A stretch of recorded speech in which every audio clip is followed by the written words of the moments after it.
maybe controversially oppose this assumption that MEV is kind of bad in general, because no matter if there's a good outcome or bad outcome, if the miner receives the transaction profit, it's bad because that the user should get it, or the trader who had a good trade idea. So either any one of these three can now come in and say and provide the last key share. So basically it's kind of like unstoppable, and also it's really hard to censor because you don't even know what to censor, right? But now I'd say we have two builders, Titan and Beaver Build, who control I think like 90% of all blocks. So there's this really strong kind of centralization that you need to rely on these two builders to get your transactions, at least if you want to get them in a timely manner, because they build most of the blocks. So funny enough, in the real world and in traditional finance, clear front running is basically is illegal. So there's like laws against it. This episode is sponsored by NIM, the world's most private VPN that protects your internet traffic and metadata. Unlike traditional VPNs, NIM uses a decentralized mixnet to scramble your internet data, hiding who you're talking to, when, and how often. You can switch between full mixnet mode for maximum anonymity or a faster VPN mode for everyday use. Pay in crypto or fiat, and even your payment stays anonymous thanks to ZK-powered anonymous credentials. Take back control of your online life at nim.com. Sign up today using the code BlockchainSocialist and get an extra month for free. Hi, everyone. You're listening to the Blockchain Socialist podcast. I'm Josh, and I am here with Luis Bezzenberger from Shutter Network.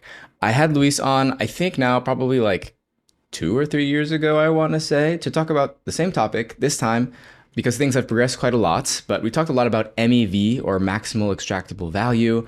In case you don't know much about it, I'll have Luis explain what it is. We talked about it last time, but they've been working on some cool things in Shutter Network around encrypted mempools to protect people from MEV, or malicious MEV at the very least. And yeah, things have progressed quite a bit. So Luis, I don't know if you want to give maybe just to contextualize, you want to give a quick introduction to yourself and what exactly is Shutter Network? Yeah, thank you, and great to be back. So I'm Luis. I'm with Brainbot.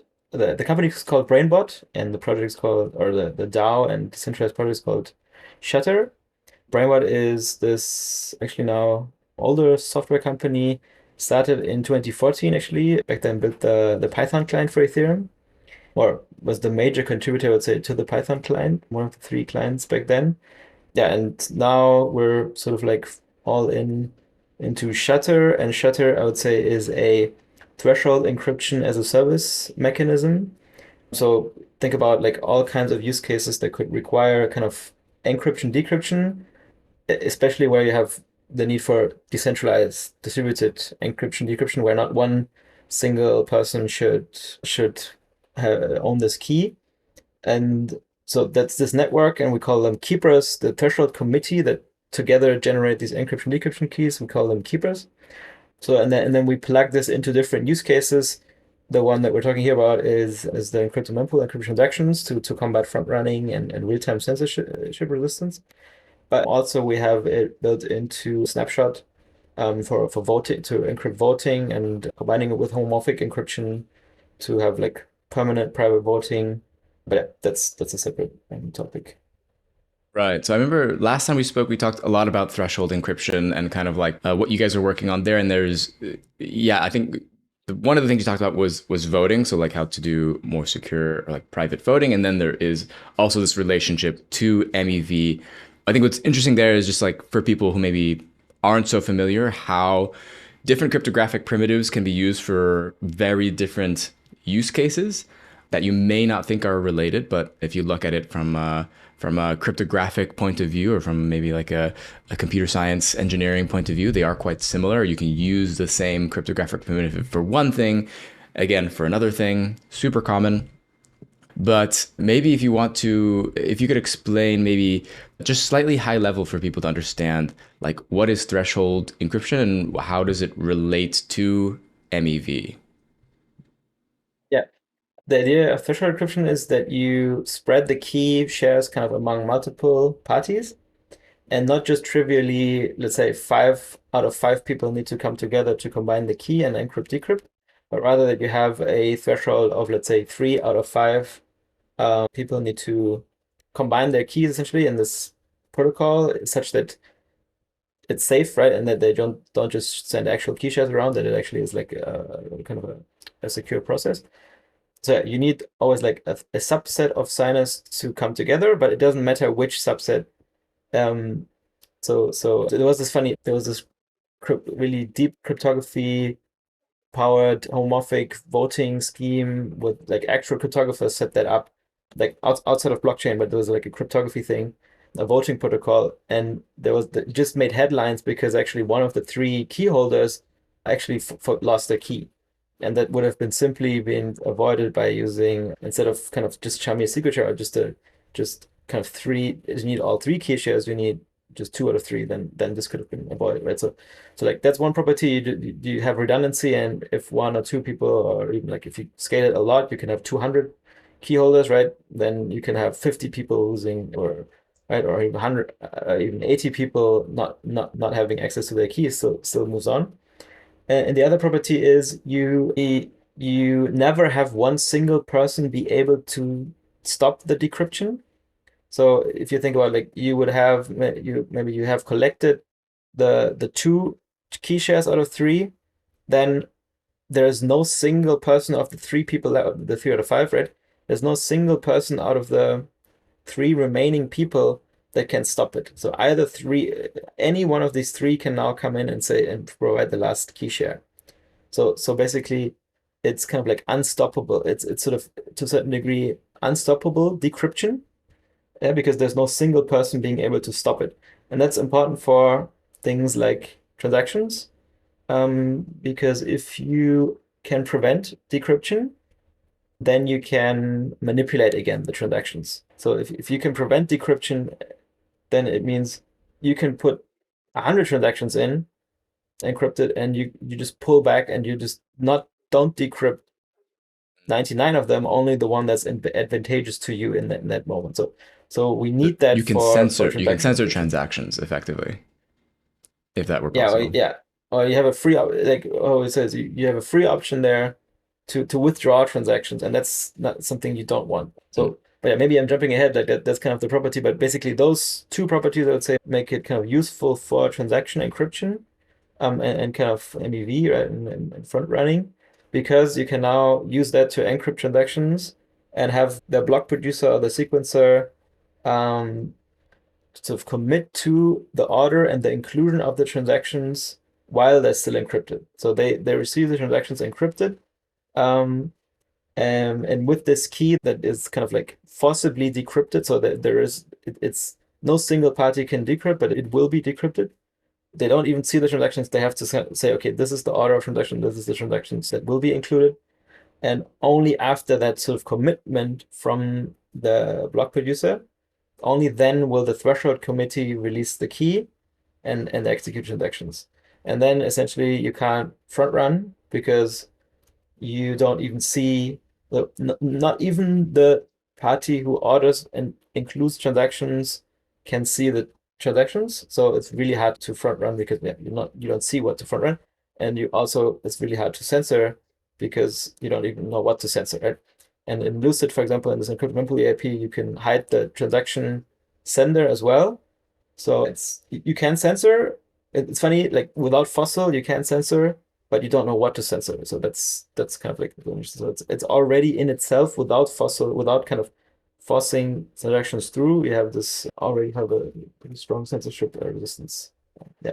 Right. We'll go into some of those specifics in a little bit. I just want to make sure we build the foundation for some of the people just to make sure that they catch up to a lot of this stuff. Because even for me, a lot of the MEV world is such a mystery to me. It's really hard to keep up because of the amount of acronyms and the amount of different words you kind of got to figure. You got to know if you're on the Yeah. inside, then you know. But otherwise, if you're not keeping up with it, you may not fully know what all these different words mean. But for just to recap for people maybe who don't know that much about MEV, if I try to explain what it is, it's effectively this, some people would say feature, some people would say bug of Ethereum, where the mempool, or the place where all the transactions go before they're submitted to the Ethereum blockchain, basically there's a moment in time where the placement of these transactions can be influenced by the validators of the Ethereum blockchain, and that gives them an opportunity to do all types of things that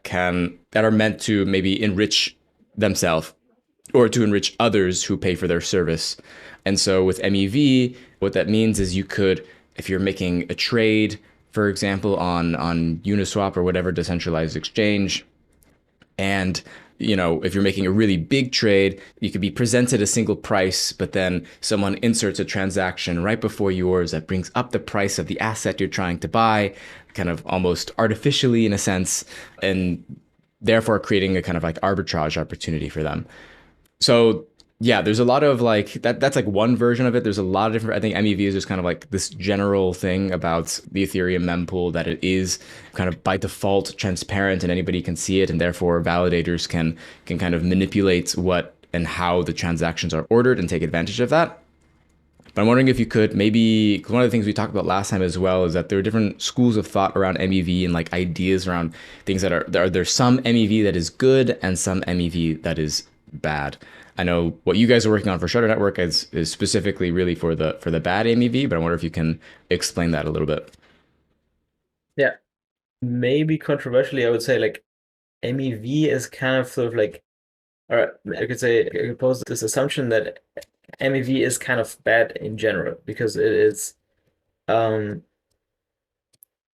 that's really what you said as the bug, right? It's like it's sort of like no matter if there's a good outcome or bad outcome, the whoever receives it is probably, if that's just the miner, back in the day it was called miner acceptable value, right? So like if the miner receives the transaction profit, sort of it's bad, it is bad, right? Because that the user should get it, or the trader who had a good trade idea is bad, they should get it.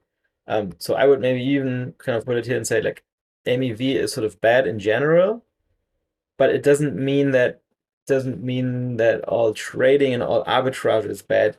It's just that MEV can cover everything. If you think about it, it's like if you do an arbitrage in the form of MEV as a backrunning MEV, then it's good for potentially, yeah, for even if you then repay the user, then it's good, right? Yeah. But yeah, so maybe that's also jumping the gun. But essentially, how we can kind of simply sort of separate is front running and back running. Yeah. So front running is what you said before. This like sort of jumping the queue or stealing someone's trade. So think about you sending a trade to the chain is like you revealing certain information to the chain that ideally you want to benefit from. Let's say you think that this is a well-priced asset, I want to buy it. That's your trade idea, right? And then somebody else seeing that somehow and somehow being able to slot his transaction in before, because we have this public mempool and we have this kind of this time, as you said, time in the mempool where you can reorder. And yeah, and think about then somebody seeing your cool trade idea, stealing it basically by slotting his transaction in front of it, and then stealing your trade basically. That's definitely the sort of the bad form of it, the front running. Funny enough, in the real world and in traditional finance, that sort of clear front running is basically illegal. Yeah, so there's like laws against it. Yeah. And then back running is the stuff after your transaction. So let's say you move the price, your transaction might have had a big impact on a trading pair on Uniswap, maybe move the price out of sort of out of sync. The true market price, let's say now it's $10 more expensive. The arbitrage, the back running means somebody else then attaching himself directly after your transaction and bringing the price back to the true market price, right? Just like in this case, selling the price from $10 too expensive back to the true price. And then they get this $10 profit, right? Because on another marketplace, maybe, or even like on a centralized exchange, they can arbitrage that. So they benefit from this price that's gotten out of sync from your transaction, and by arbitraging it back to the true price. That's I think the most classic version of backrunning. And usually people would say that's good because, well, you're bringing the price back to the true price on the exchange, right? It's good for just like stable prices. And then, especially if you then think about like how it works in practice today is in private mempools, you have this sort of promise, I would say, sometimes works, and it doesn't work that well, I would say. But if it works, then you have this promise that the backrunner or the searcher, um, that they pay back the user, let's say 90%. Like I think a usual convention in a good private mempool is the convention is you pay back 90% of this backrunning arbitrage profit back to the user. And then it's kind of like from the user perspective, pretty good, right? You even, yeah, better than like in the real world where you don't have that.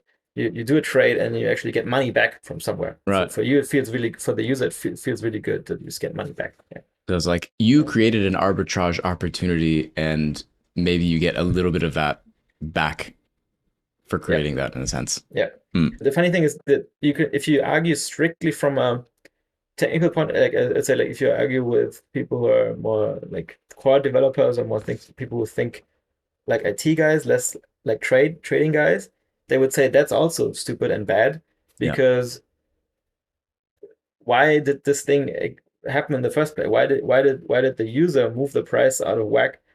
Why isn't there already a more efficient pricing mechanism there Right. that already immediately gives the user the better price?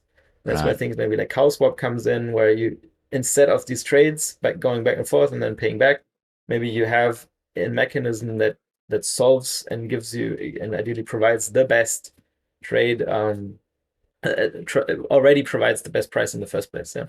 But in the more Right. traditional trading sense, yeah. Uh, I think it's Yeah. It would be interesting, I think, to like, I would love to talk to, these two different camps of, people who view Ethereum as like an IT system or it's like a technical system versus those who view Ethereum as a financial system, like a financial infrastructure, which I think provides like different perspectives on whether or not like, you know, these types of, I don't know if natural is the right word, but like the kind of unavoidable market dynamics that occur in these things, whether they view it as good or bad, something to fix or something to simply let be. yeah. So one of these, or like, yeah, one of the solutions or the thing that you've been kind of talking about are encrypted mempools. So this is, yeah, basically a way to hide what are the transactions in the mempool so that the validators are not able to influence how these transactions are ordered so that they can create these MEV opportunities. Could you explain a bit maybe how, like, what is a mempool and maybe what are some of the other solutions? Like, get us up to date on like what is the thinking on potential solutions around MEV? Because I know you've mentioned FOCIL as one, and I know there's also PBS. There might be other ones that I'm forgetting. But yeah, if you want to maybe give us a high touch of all these different solutions so we can know the landscape.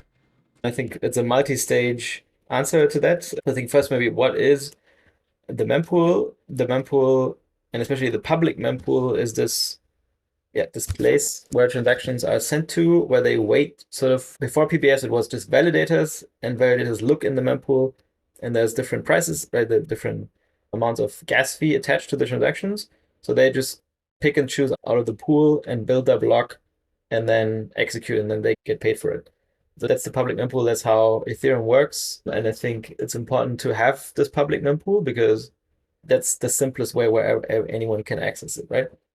And now what's been established in the last 3 years, I would say, is private mempools. So because we have this danger of front running and sandwich attacks and the public mempool, people just say, okay, why don't I create a separate route that where I find a validator, or now it's a builder, right?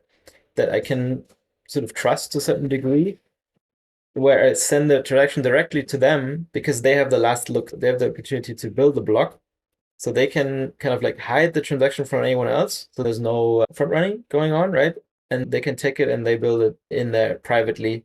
And then, yeah, that way you can prevent front running. So you have these vectors of kind of exclusive private order flow going in more directly into those transaction supply chain intermediaries that have the access to building the block, right?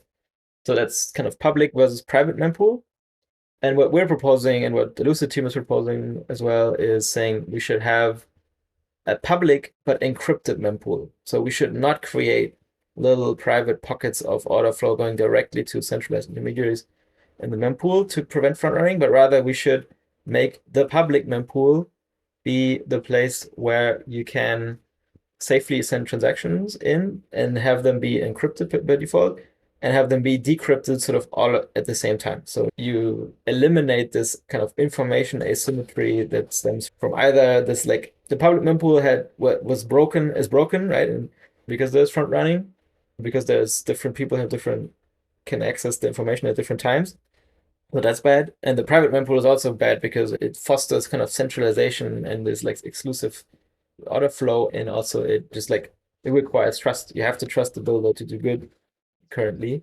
This is also just to say, maybe this is very common in traditional finance as well, that you create these private spaces where order flow of trades goes through as for like over the counter type of deals.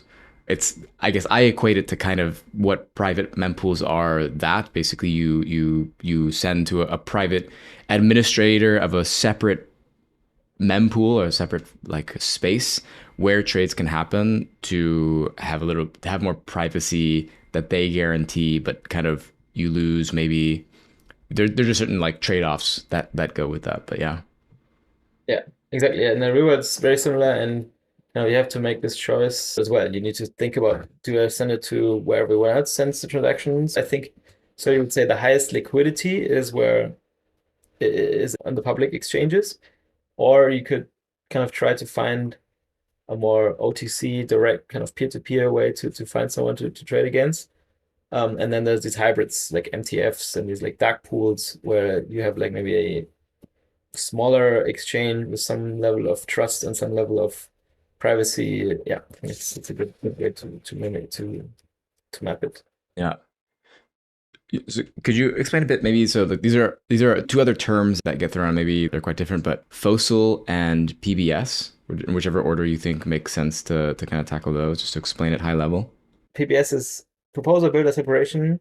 So you separate back in the day there was validators.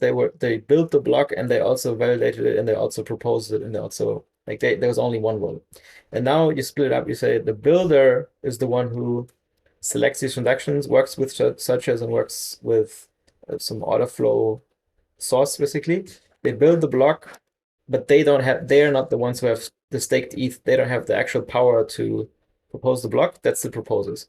So they give it to the proposers, and actually they only give the block header, so the proposer doesn't see what's in the transactions. So that way you kind of remove a little bit of power from the proposer. And that has the advantage, again, there was this kind of danger of a proposer monopoly, because sort of Lido, I think, has a lot of ETH in their network staked. And the more you get into a vertically integrated monopoly of where the validator has all the power, it was necessary, or it is necessary, to separate these roles. The staker, the ETH, the guy who owns the ETH shouldn't be necessarily the guy who builds the block and knows about the transactions and what the right order to optimize the block. So that's PBS. And in the past, there wasn't in the protocol, there was out of protocol, just like bolted on to Ethereum. And you have these relays, and the relays sit between the builder and proposer, and you need to trust them because they see the transactions. The proposer doesn't, right? You can hide from the contents from it, but the relay needs to see it. So you need to trust the relay. And in general, there's like a fragmented, there's still a fragmented and not really perfect PBS, out of protocol PBS transaction supply chain with trust assumptions, with issues. Builder centralization is another issue. So what ePBS is doing, Enshrined PBS, that is I think scheduled for Glamsterdam hard fork, is to enshrine this out of protocol, the PBS form into the protocol, and you sort of get rid of the relay. And then you just have builders and they get a ticket to execute, and you remove the reliance on the relay and you make it, I'll say, more fair and more, yeah. That's PBS and ePBS. Yeah, crucially, none of these prevent MEV, and none of these, and also I also wouldn't say they're a silver bullet, because you separate the roles, but you can still have proposer builder integration where they just are legally the same, or they just pay each other money or talk to each other in some back room. You're not necessarily eliminating this centralization risk. You're just improving somewhat and making it maybe cleaner. And crucially, I would say also is we still have this really bad builder centralization. But maybe back in the day, the danger was proposer centralization. But now I'd say we have two builders, Titan and Beaver Build, who control, I think, like 90% of all blocks. So there's this really strong kind of centralization that you need to rely on these two builders to get your transactions, at least if you want to get them in a timely manner, because they build all the most of the blocks. Yeah. So then FOCIL is something I think would say pretty separate, which is a force choice inclusion list. So that is the problem there is kind of censorship resistance, and you create a list basically of transactions that the next build, at least the next builder needs to include, otherwise it's not a valid block. So it's a mechanism to really make sure that you can never have like perfect censorship resistance in block N from this perspective.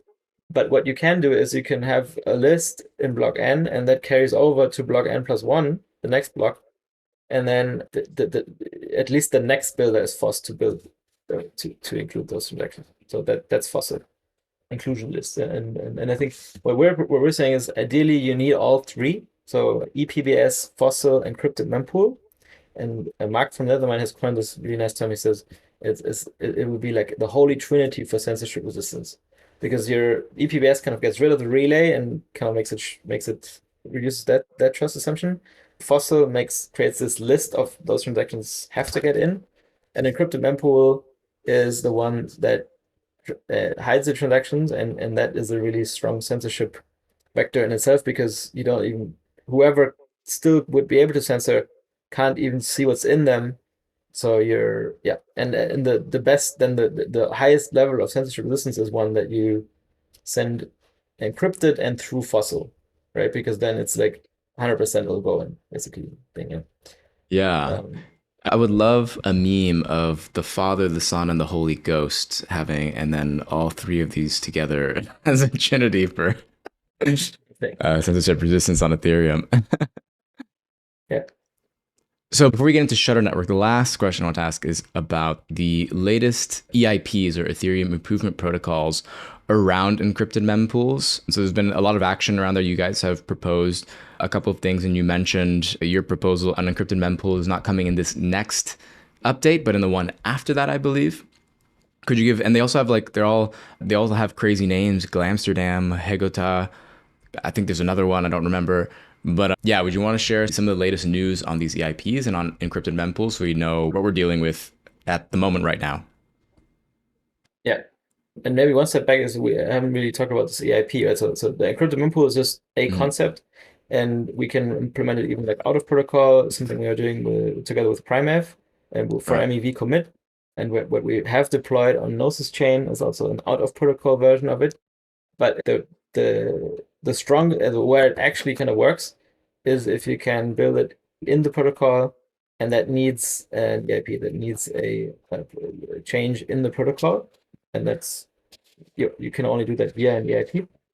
And so the goal for us would have been to get to schedule. So we proposed an EIP and kind of like 3-4 months ago, called EIP 8105, a universal enshrined encrypted mempool, which also crucially doesn't enshrine the encryption technology. So not even threshold encryption, neither shutter nor threshold encryption would be kind of mandated by this. This would be an open interface for any encryption technology and any key provider. So what we say is there needs to be the notion of a key provider, but anyone can be a key provider. They can use just simple normal encryption. They could use threshold encryption. They could use homomorphic. They could use MPC that they would like to use. So we proposed that a couple of months ago, and then right afterwards, like a month later, essentially, Lucid team proposed their own, and Lucid is kind of like us and Julian from the EF, and then Justin from Besu.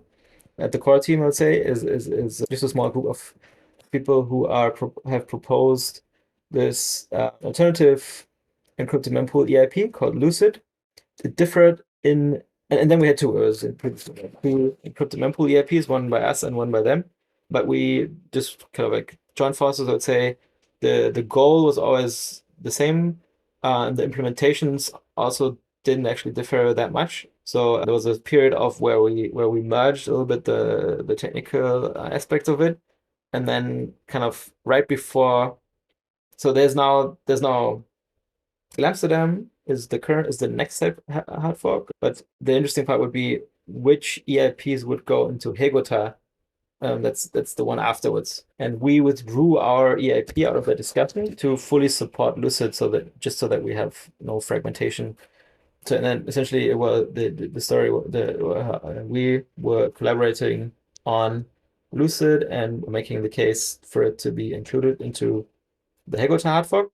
But now there was a decision from the core devs not have that as a headliner, which doesn't mean it's not going in. It's just, yeah, but there's like a lot of complexity around this. But essentially, kind of deprioritizing Lucid for the next hard fork, but they see it pretty likely for the A star hard fork, the one afterwards. We also learned a lot from kind of listening into these ACDE calls. Can only recommend everyone to have a listen here and there. It's very interesting how the core dev teams are deciding on EIPs and are voting on them, and there's like a little bit of tactics as well and some politics. Right. So cool. Yeah. Do you want to maybe then let's a little bit of a deep dive on what you guys are building with Shutter Network and how exactly this works? And yeah, what is I know you mentioned it's you guys are kind of slated to get in on one of these later EIPs.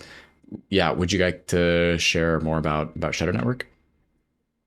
Yeah, we want to, and together with Lucid team, want to have this EIP in and Mhm. create a marketplace for encryption or key provider services. Actually, in Lucid, it's called decryptors. Yeah, it's kind of the same word, decryptors, key providers. So we are doing everything to push that the IP gets included and helping implement that. And then we Shutter would want to be position itself as being a good key provider because it uses threshold encryption and maybe because it has some of the experience from helping push this. But yeah, that's basically it's open to anyone, and we've also been informing and getting other key providers on board, such as a lit protocol and Fairblock and Zama, and there's a lot of other cryptography projects, and a lot of them now also have either centralized or decentralized, say, key generation committees.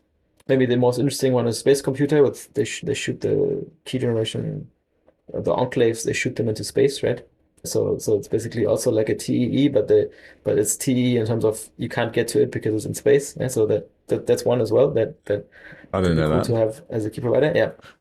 So that's kind of the goal, and then I think we already talked about how we think threshold encryption is maybe the best technology for this because it has these good properties of kind of redundancy. So our EIP is fully encryption technology agnostic.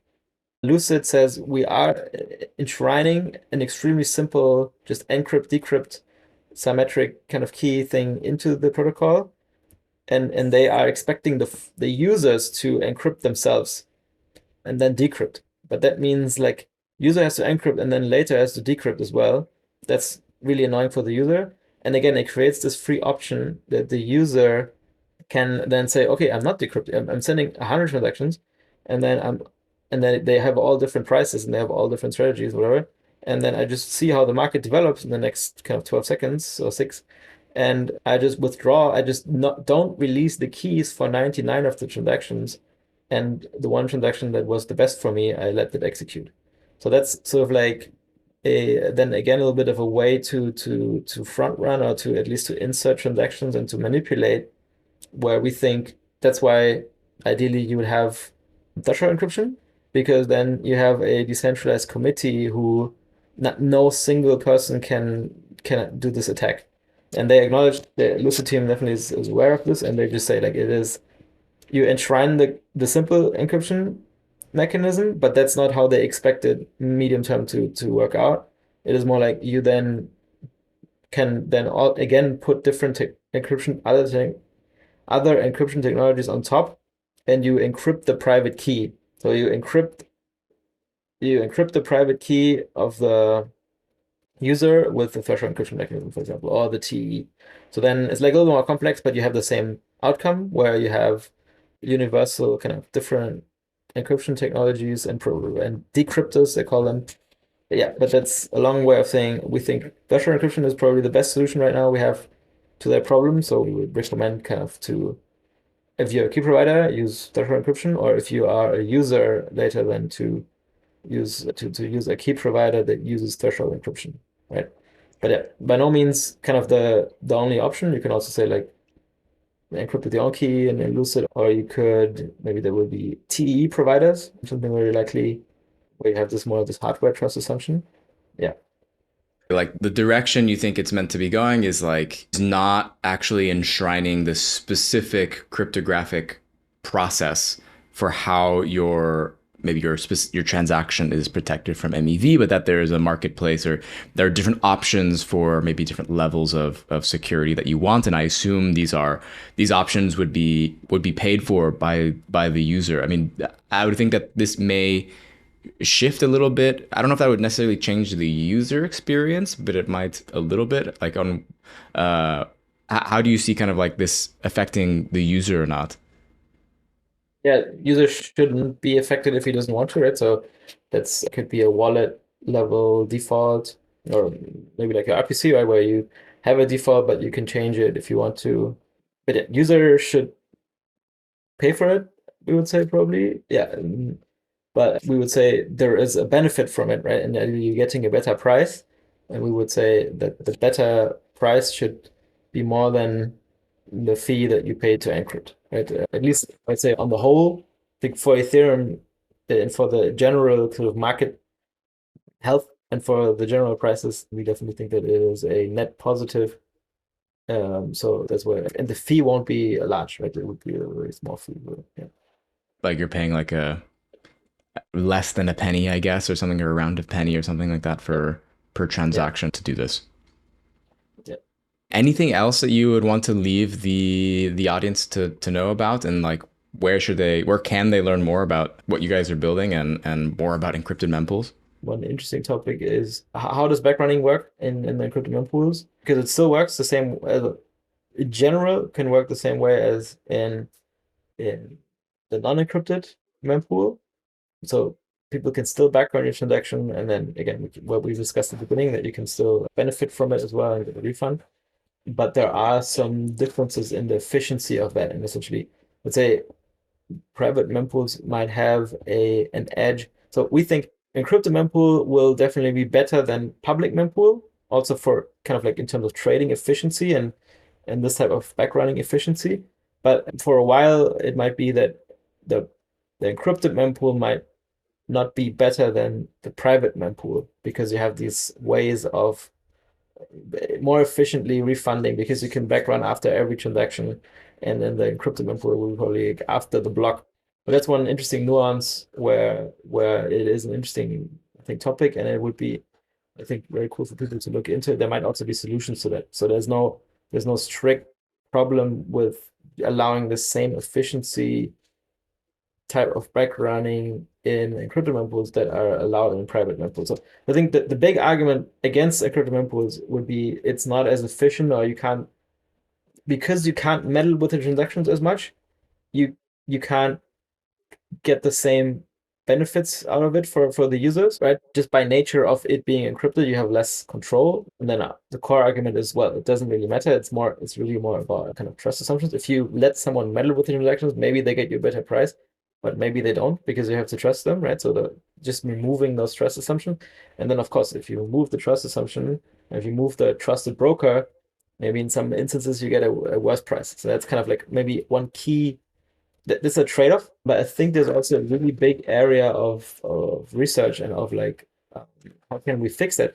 Because in principle, it should also be possible to replicate the same sort of intelligence in a more trustless and encrypted setting, right? So extreme example would be you have something like threshold homomorphic encryption, where you could run the same kind of backrunning algorithms and then kind of do an on-chain version of this and deliver the same efficiency, but do it fully encrypted and fully rule-based and fully kind of trustless. So in theory, that could be possible. Just like homomorphic encryption isn't fast enough to do it. So for this specific, or you could maybe do things like post-inclusion ordering. And I'd say there's a whole really interesting research area of how can we allow the same broker type of, because one thing also about is like in the real world, you can go directly to an exchange or you can go via a broker. Broker might get you a better price, but is again this trust assumption where you have to trust the broker to get you a better price.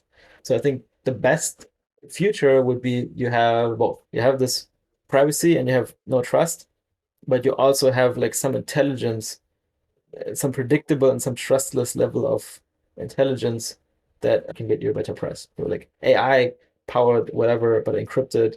Yeah, future stuff definitely, but there's no reason why this should be possible with the advancement of cryptography and with the advancement of compute.